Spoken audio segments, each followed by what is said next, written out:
మొదటి క్రమ సంఖ్యలో ఉంది. ప్రాధాన్యత ఓటు కూడా 1 వేయాలని విజ్ఞప్తి చేస్తుంది. ఇప్పుడు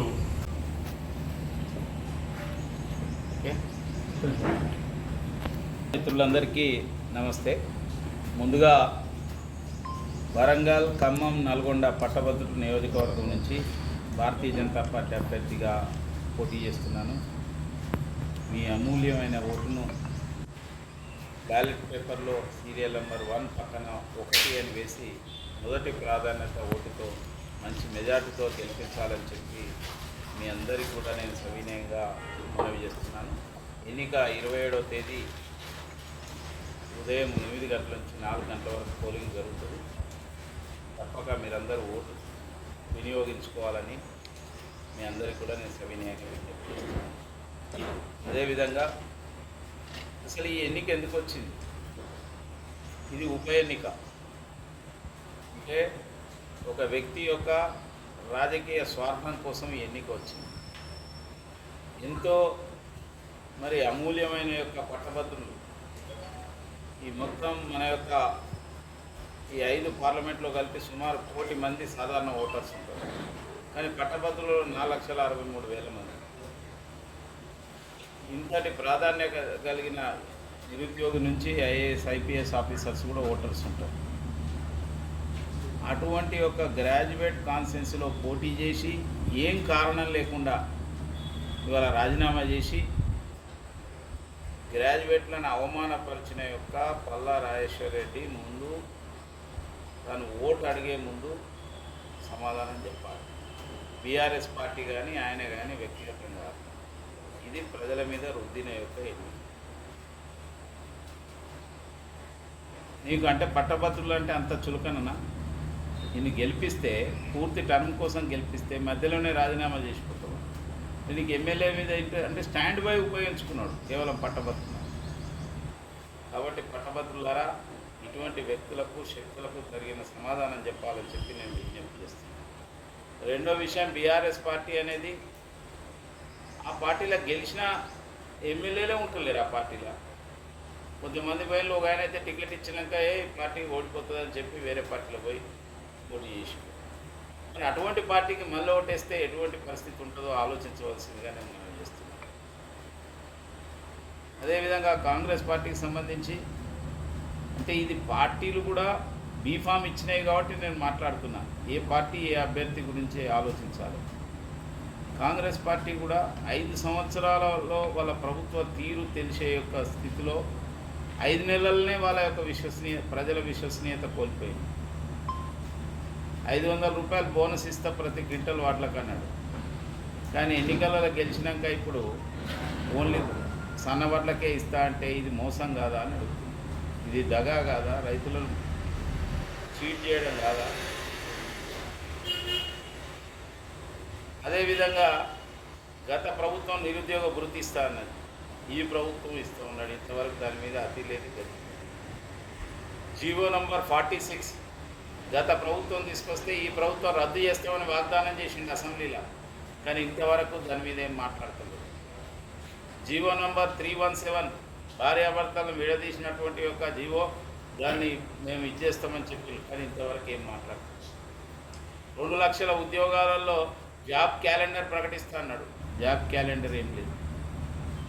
మెగా డిఎస్సి అన్నాడు, ఇప్పుడు అది కనిపిస్తుంది. పెన్షనర్స్ కానీ ప్రైవేటు ఉద్యోగులకు కానీ ప్రైవేట్ టీచర్ల విషయంలో మేము మరి వాళ్ళ సంక్షేమం గురించి పట్టించుకుంటా అన్నాడు.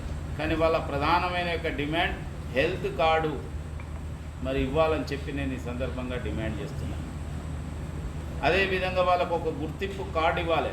ప్రైవేట్ సెక్టర్లో పనిచేసే యొక్క టీచర్లు స్కూల్లో పనిచేస్తున్నాడు, ఇది ఏమి తప్పే ఉన్నది. ప్రభుత్వం దాన్ని సరైన విధంగా రిజిస్టర్ చేసుకొని దానికి ఒక ప్రొఫార్మా పెట్టి రికగ్నైజేషన్ ఇస్తున్నావు స్కూల్కి. కాబట్టి స్కూల్ లెవెల్ టీచర్లు పనిచేస్తున్నారో వాళ్ళకు రికగ్నైజేషన్ ఇస్తే వాళ్ళకు యూజ్ అవుతుంది. ఒక టీచర్గా వాళ్ళకు గుర్తింపు వస్తుంది.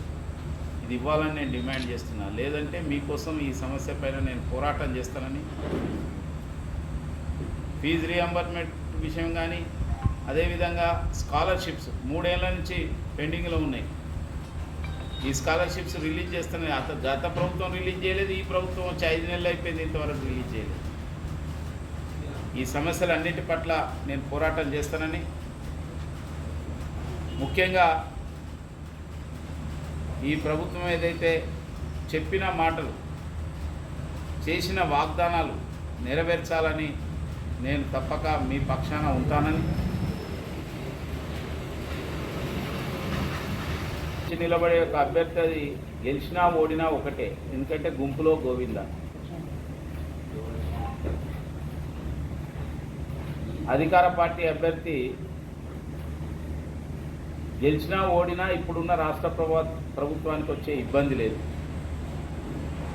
అదేవిధంగా బీఆర్ఎస్కి అయితే ప్రజలు ఓట్లేయాలని అనుకుంటలేరు. ప్రజలు ఆ పార్టీని ఆల్మోస్ట్ వాళ్ళు దాన్ని తిరస్కరించినట్టుగా ఇవాళ పరిస్థితి కనిపిస్తున్నది. మరి మరొక వైపు ఈ నియోజకవర్గం 34 అసెంబ్లీ సెగ్మెంట్స్లో ఉంది, 5 పార్లమెంట్ సెగ్మెంట్లో ఉంది, 11 జిల్లాల్లో ఉంది. ఈ ప్రాంతంలో ఒక్క భారతీయ జనతా పార్టీ ఎన్నికైన సభ్యుడు కూడా లేడు. అయినా నరేంద్ర మోడీ ప్రభుత్వం ఎలాంటి వివక్ష లేకుండా ఈ ప్రాంతంలో కూడా అనేక రకాల డెవలప్మెంట్ యాక్టివిటీ చేస్తున్నారు. పట్టభద్రులాల ఆలోచించాలి. ఎలాంటి వివక్ష లేకుండా ఈ ప్రాంతాన్ని అభివృద్ధి పథంలో తీసుకురావడానికి ప్రయత్నం చేస్తున్న నరేంద్ర మోడీ ప్రభుత్వం బీబీ నగర్ నుంచి భద్రాచలం వరకు ఉన్నది. బీబీ నగర్లో AIIMS all India institute of medical sciences ఇచ్చింది నరేంద్ర మోడీ ప్రభుత్వం. వరంగల్లో టెక్స్టైల్ పార్క్ ఇచ్చింది, దేశంలో ఏడిస్తే అక్కడ. అదేవిధంగా రైల్వే వ్యాగన్ మ్యానుఫ్యాక్చరింగ్ యూనిట్ ఇవ్వడం జరిగింది. రామప్పలో మరి ఏదైతే మనకు యునెస్కో రికగ్నేషన్ తీసుకురావడం జరిగింది. ముఖ్యంగా గిరిజన విద్యార్థుల కోసం ఈ ప్రాంతంలో సమ్మక్క సారలమ్మ యొక్క పేరు మీద ములుగులో ట్రైబల్ యూనివర్సిటీ ఇవ్వడం జరిగింది. భద్రాచలంలో శ్రీరామ్ సర్క్యూట్ పేరుతోని 41 కోట్ల రూపాయలు రిలీజ్ చేసింది. పిఎం శ్రీ స్కూల్స్ పేరుతో అనేక చోట్ల స్కూల్స్ ఇవాళ మోడల్ స్కూల్స్ ఇస్తున్నారు, ఏకలవ్య స్కూల్స్ ఇస్తున్నారు. ఇన్ని చేస్తున్న యొక్క నరేంద్ర మోడీ ప్రభుత్వంకి మరి మేధావులు విద్యావంతులు ఒక అవకాశం ఇవ్వండి. మేము ఏది లేకున్నా మేము సంకిరెడ్డి వెంకటేశ్వరరావు గారు లాంటి వాళ్ళు అనేక మంది నాయకులు నిరంతరం పనిచేస్తున్నాం అనేక సంవత్సరాల నుంచి. మేము గెలిచినా ఓడినా పనిచేస్తున్నాం. మీరు ఎవరెవరికో ఇచ్చిండ్రు, పార్టీలు మారిళ్ళు, అనేక రకాల మరి అవకతవకలు పాల్పడేళ్ళకు అవకాశాలు కలిసి ఒక్కసారి మాకు అవకాశం ఇవ్వని చెప్పి నేను సవినయంగా పట్టభద్రులందరికీ మనవి చేస్తున్నా. ముఖ్యంగా నేను ఎప్పుడు కూడా పార్టీలు మారలేదు, నేను ఎవరిని కూడా బెదిరించలేదు, ఎవరిని కూడా కబ్జా చేయలేదు. కాబట్టి 43 సంవత్సరాల నుంచి ఒకే ఆలోచనతో గెలిచినా ఓడినా ప్రజల మధ్యన ఉండి ప్రజల కోసం అనేక రకాల ఉద్యమాలు 317 జీవో విషయంలో నేను బండి సంజయ్ గారు వెంట మేమందరం కూడా అరెస్ట్ అయినాం, అనేక నిరుద్యోగ ధర్నాలు చేసి. కాబట్టి నాకంటే నిబద్ధత కలిగిన క్రమశిక్షణ కలిగిన మీకోసం పనిచేసే ఒక సేవకుడు నాకంటే మంచివాడు దొరకడని నాకు ఒక అవకాశం ఇవ్వని చెప్పి నేను పట్టభద్రులందరికీ కూడా మనవి చేస్తున్నాను.